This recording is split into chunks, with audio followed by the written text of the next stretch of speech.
Welcome to our channel. Today we how to log into Ally Bank mobile app, secure access step by step clearly. Open the Ally Bank mobile app on your device. If you do not have the app yet, download it from the App Store or Google Play Store. Locate the app icon and tap to launch it. When the app opens, you'll see the login screen. Enter your Ally Bank username in the designated field. Make sure your username is entered correctly to avoid login issues.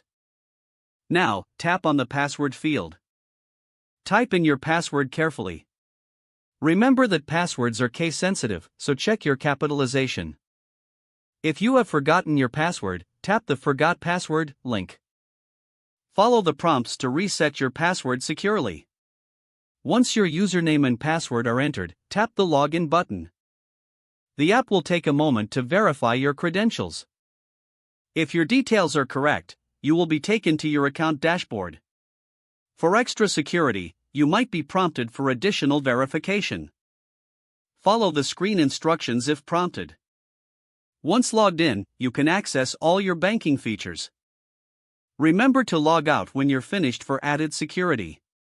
If the page does not load, refresh the browser or try again in a private or incognito window.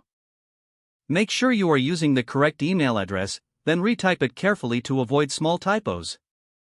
If your password is not accepted, use the reset option and create a new strong password you can remember.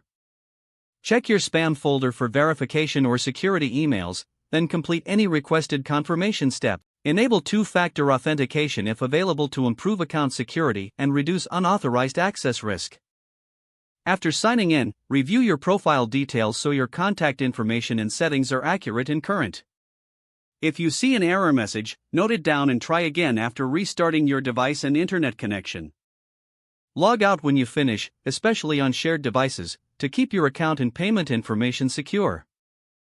If the page does not load, refresh the browser or try again in a private or incognito window. Make sure you are using the correct email address, then retype it carefully to avoid small typos. Don't forget to like this video and subscribe to our channel for more step-by-step tech guides.